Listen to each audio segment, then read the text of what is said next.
नमस्कार, प्रणाम आंगनवाड़ी सेविका, सहायिका, मेरे बहनों। एक बार फिर से आप सभी लोगों का हमारे इस नए वीडियो में बहुत बहुत स्वागत करते हैं। तो जितने भी आंगनवाड़ी हैं, जितने भी उनके घर से लोग हैं, जिस भी राज्य से आप लोग इस वीडियो को देखने आ गए हैं, या फिर उत्तर प्रदेश से हो या फिर किसी भी राज्य से, तो ये पोषाहार का वीडियो है। तो जितनी भी आंगनवाड़ी या फिर उनके घर से लोग, तो विनम्र निवेदन है आप लोग वीडियो में बने रहिएगा। जिस भी राज्य से आप लोग देख रहे हैं, वीडियो को पूरा देखिएगा। क्या क्या चीज़ें हम लोग देख लेते हैं। जिस तरीके से बिहार में पैसा आता है, उसी तरीके से तैयारी बनने जा रही है। अभी तो क्लियर नहीं है, लेकिन तैयारी बनने जा रही है कि आंगनवाड़ी के खाते में पैसे आएंगे, उसके बाद में वो दिए जाएंगे। इसलिए क्योंकि बजट बहुत ज़्यादा लग जा रहा है पोषाहार को लाने में। उसके बाद में इसमें समूह वाली को पैसे देना, समूह वाली भी इसमें काम कर रही है। तो ऐसे में देखा जाए तो उन लोगों का भी एक नुकसान माना जा रहा है कि समूह वालों का बहुत नुकसान हो जाएगा। तो ऐसे में आंगनवाड़ी को देखते हैं कैसे क्या बोला जा रहा है, इसमें कैसे पैसा दिए जाएंगे। तो जितनी भी आंगनवाड़ी हैं या फिर उनके घर से लोग, विनम्र निवेदन है पहले आप लोग वीडियो को लाइक करिए। पहले आप सभी सेविकाओं सहायिकाओं से ये रिक्वेस्ट है कि जितना हो सके इस वीडियो को लाइक जरूर कीजिएगा। तो हमें विश्वास है आप लोग वीडियो को लाइक करके, चैनल को सब्सक्राइब करके वीडियो में पूरा बने रहिएगा और वीडियो को पूरा भी देखेंगे। चलिए शुरू करते हैं। यूपी आंगनवाड़ी बड़ी अपडेट, अब लाभार्थियों के खाते में जाएगा पोषाहार का पैसा। देखिए लाभार्थियों के खाते में, सॉरी मैं बोल दिया था आंगनवाड़ी के खाते में, तो इसके लिए सॉरी। देखिए लाभार्थियों के खाते में जाएगा पोषाहार का पैसा।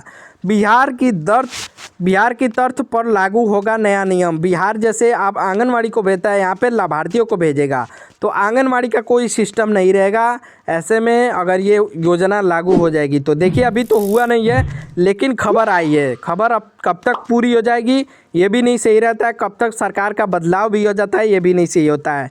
क्योंकि देखिए हाल फिलहाल में बहुत सारे खबर ऐसे आए थे कि पोषाहार नहीं मिलेगा, दाल दलिया रिफाइन नहीं मिलेंगी। तो खैर हम लोग ये खबर देख लेते हैं क्या क्या चीज़ें बोली जा रही हैं, कितनी सच है कितनी झूठ, तो देखते रहिएगा। लखनऊ उत्तर प्रदेश की योगी सरकार आंगनवाड़ी केंद्रों के माध्यम से बंटने वाले पोषाहार राशन की व्यवस्था में आमूलचूल परिवर्तन करने जा रही है। आमूलचूल परिवर्तन करने जा रही है। देखिए भ्रष्टाचार पर लगाम लगाने की, वितरण प्रक्रिया की पारदर्शी बनाने के लिए सरकार अब बिहार मॉडल को यूपी में लागू करने की योजना बना रही है, जिसके तहत अब सूखा राशन बांटने में झंझट के बजाय लाभार्थियों के खाते में सीधे पैसे डीबीटी भेजे जा सकते हैं, या सेविकाओं को वितरण के लिए सीधे नगद प्रबंधन का अधिकार मिल सकता है। सेविकाओं को मिलेगी बड़ी राहत।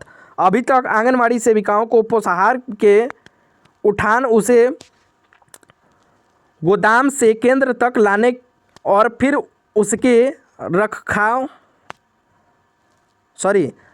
केंद्र तक लाने और फिर उसके रखरखाव की काफ़ी चुनौतियों का सामना करना पड़ता था।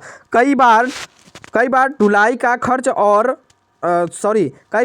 खर्च भी अपनी जेब से देना पड़ता था। नया नियम लागू होने से ढुलाई और झंझट खत्म, राशन ढोने और स्टोर करने की समस्या से मुक्ति मिलेगी। पारदर्शिता, पैसा सीधे खाते में जाने से बिचौलियों के खेल खत्म हो जाएंगे। समय की बचत, सेविकाएं अपना पूरा समय बच्चों को शिक्षा और स्वास्थ्य सेवाओं पर दे सकेंगी। बिहार मॉडल यूपी की नई तैयार, बिहार जैसे देता था वहाँ पे यूपी की तैयार है। यहाँ पे देखिए विशेष वितरण का प्रभाव, दलिया, तेल, लड्डू आदि का पैकेज। सेविका की भूमिका, राशन की ढुलाई और भूमिका समूह वालों का काम। और देखिए सीधे बैंक खातों में राशि दिए जाएंगे रुपए के साथ। सत्यापन और गिरदावरी का मॉनिटर भी किया जाएगा, मॉनिटरिंग भी किया जाएगा। शून्य सीधे लाभार्थी के तक पहुँचेगा, डिजिटल ट्रांजेक्शन के तहत जाएगा। समरी, सी समस्या की होगी खत्म। अक्सर पोषाहार वितरण के दौरान स्टॉक रजिस्टर और वितरण मिलना में संगतियाँ आने में कारण सेविकाओं को विभागीय कार्रवाई का सामना करना पड़ता था। बिहार में लागू व्यवस्था की तरह जब पैसा सीधे लाभार्थी के खाते में आएगा तो सेविका को कागजी बोझ और कम होगा। वितरण में होने वाली देरी का स्टॉक भी कमी जैसे शिकायतों खुद ब खुद खत्म हो जाएंगी। सरकार का उद्देश्य, उत्तर प्रदेश सरकार का लक्ष्य है कि कुपोषण मुक्त उत्तर प्रदेश की अभियान में तकनीक का इस्तेमाल बढ़ाया जाए। विभागीय सूत्रों के अनुसार 2026 के मध्य तक पायलट प्रोजेक्ट्स और तौर पर कुछ ज़िलों में इसके शुरू किया जा सकता है। कुछ ज़िलों में जैसे ट्रायल करने के लिए इससे क्या प्रभाव पड़ रहा है लाभार्थियों पे या फिर आंगनवाड़ी पे।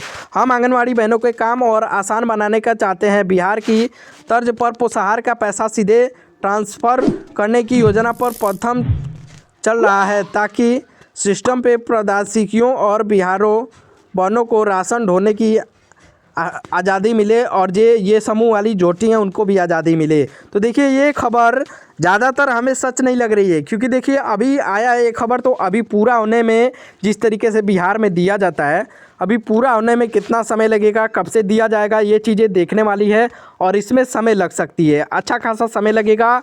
और इससे पहले भी बहुत सारे खबर आए थे कि पोषाहार को बंद कर दिया गया है 1-2 साल पहले भी, लेकिन अभी तक दाल दलिया रिफाइन उसके साथ में नया पोषाहार भी दिया जा रहा है।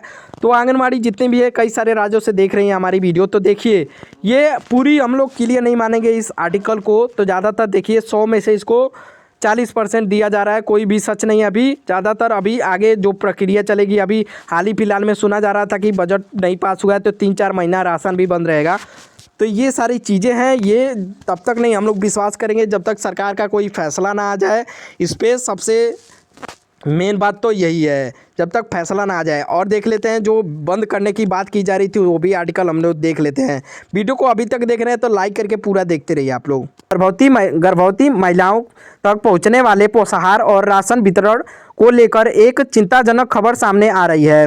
फरवरी माह से ही कई क्षेत्रों में पोषाहार की आपूर्ति और इससे जुड़े बजट पर रोक लगने की खबरें हैं। सबसे चौंकाने वाली बात यह है कि अगले 5 महीनों तक इस व्यवस्था पर प्रभावित रहने वाली आशंका जताई जा रही है।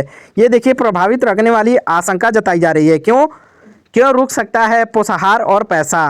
आधिकारिक सूत्रों को और विभागीय हलचलों के विश्लेषण के इन रुकावट के पीछे कुछ प्रमुख तकनीकी और प्रशासनिक कारण बताए जा रहे हैं। बजट आवंटन और वित्तीय वर्ष का अंत फरवरी और मार्च महीने का वर्तमान विभिन्न वित्तीय वर्ष का अंतिम समय होता है। देखिए आप लोग को बता दें, फरवरी और मार्च महीना बजट का वित्तीय वर्ष का अंतिम महीना होता है। और देखिए कई बार बजट की कई नए वित्तीय वर्ष अप्रैल से के लिए नए सिरे से फंड पास होने पर प्रक्रिया में देरी के कारण भुगतान रुक जाता है। देखिए यहाँ पे बताया जा रहा है कई समय ऐसा होता है, अप्रैल के समय में बजट ना देने के लिए प्रक्रिया उसमें देरी लग सकती है। और देखिए सप्लाई चेन में बदलाव, सरकार पोषाहार वितरण प्रणाली और अधिक पारदर्शी बनाने के लिए नए टेंडर्स या नई वितरण प्रणाली, जैसे यहाँ पे ट्रांसफ़र या नए बेडर्स पर विचार कर रही है। नया उसको सिरे से बनाने के लिए या फिर नया डायरेक्ट बेनिफिट बनाने के लिए विचार कर रही है, जैसे उसमें और ऊर्जा डालने के लिए, जैसे जो पोषाहार मिलता है, विचार कर रही है। और देखिए जिसमें बदलाव की प्रक्रिया लंबी खींच सकती है, इसमें प्रक्रिया लंबी खींची जा सकती है, इसीलिए और सत्यापन के लिए पोषाहार में देरी हो सकती है। देखिए यहाँ पे पोषा ट्रैकर ऐप पर डेटा फीडिंग और लाभार्थियों के आधार सत्यापन की प्रक्रिया में विसंगतियों के कारण भी कई केंद्रों का बजट रोका गया है। और देखिए आप लोग को बता दें, जो इससे पहले भी आप लोग को बताया था, जो आप लोग THR में काम कर रहे हैं, THR का जो काम आप लोग करते हैं, अगर THR रिकैप्चर से आप लोग करते हैं तो आप लोग का THR अमान्य माना जाएगा, क्योंकि आप लोग अगर फेस नहीं लगाएंगे उसमें THR का आप लोग का काम रोक दिया जाएगा। और देखिए बजट रोका जा रहा है, इसमें ये भी आप लोग की संभावना हो सकती है, अगर आपके ज़िले से आप लोग का THR पूरी तरीके से वहाँ पर नहीं दिखाया जाएगा तो आप लोग का मानदेय उस लिए भी रोका जा सकता है। और देखिए जब तक आवंटन में देरी हो, संभावना यहाँ पे रुकी हुई बन सकती है। देखिए बेहद बड़ी आप लोग के लिए खबर है कि अगर आप लोग THR में भी कुछ गलती करते हैं, आप लोग का मानदेय या फिर पोषाहार रुक सकता है। और देखिए अगले 5 महीनों का गणित, यदि फरवरी से जून जुलाई तक की बात करें तो यह समय केंद्रों और राज्य सरकारों के बीच बजट में नए आवंटन और नई नीतियों के लागू होने का होता है। यदि विभाग ने इस बार लंबी अवधि के सुधार लॉन्ग टर्म रिफॉर्म का लक्ष्य रखा है तो लाभार्थियों को राशन और कार्यकर्ताओं को प्रोत्साहन राशि के लिए लंबा इंतजार करना पड़ सकता है। देखिए, इसमें अगर आप लोग की कोई भी गलती होती है, इसमें सरकार का फंड आएगा तो उसमें आप लोग के लिए लंबा वक्त लग सकता है, यहाँ पे साफ तौर पे लिखा गया है। और देखिए, आंगनवाड़ी केंद्रों पर पढ़ने वाला प्रभाव, आंगनवाड़ी केंद्रों पर पड़ने वाला प्रभाव, कुपोषण की चुनौती, पोषाहार रुकने से बच्चों और धात्री महिलाओं और स्वास्थ्य पर सीधा असर पड़ेगा। ये तो बात सही है, अगर रुकेगा तो जितने भी लाभार्थियों को पोषाहार दिया जाता है उसमें कुपोषित रहते हैं बच्चे या फिर जो भी चीज़ें रहती हैं तो उसमें उन पर भी बहुत प्रभाव पड़ेगा। दूसरा, आर्थिक दबाव, राशन का पैसा न मिलने से आंगनबाड़ी कार्यकर्ता और सहायिका एवं आर्थिक तंगी का सामना कर सकती हैं। और देखिए तीसरा, जमीनी विशेष विरोध, राशन न मिलने पर स्थिति में ग्रामीणों और लाभार्थियों का रोज आंगनवाड़ी कार्यकर्ताओं को झेलना पड़ता है क्योंकि देखिए ग्रामीण जो भी लोग रहते हैं लाभार्थियों को रोज आंगनवाड़ी कार्यकर्ताओं को झेलना पड़ता है। रोज का मतलब लाभार्थी जो भी आएंगे, अगर राशन नहीं मिलेगा तो आंगनवाड़ी को आगे बोलती हैं, उन पे रोब चलाती हैं या फिर गुस्सा करती हैं, तो वो आंगनवाड़ी कार्यकर्ता को ही झेलना पड़ेगा। यहाँ पे लिख भी दिया गया है ये भी चीज़ें देखिए। और देखिए महत्वपूर्ण टिप्पणी, हालांकि अभी तक कई राज्यों में इसे लेकर कोई आधिकारिक लिखित आदेश नहीं हुआ है, लेकिन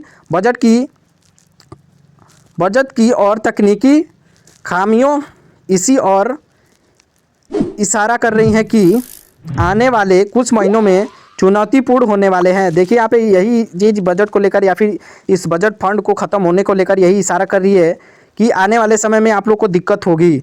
और यहाँ पे देखिए डिस्क्लेमर, यह लेख वर्तमान में मिल रही सूचनाओं और विभागीय देरी के पैटर्न पर आधारित है। इस सटीक जानकारी के लिए अपने जिले के बाल विकास परियोजना अधिकारी, CDPO और मुख्य सेविका से संपर्क करें।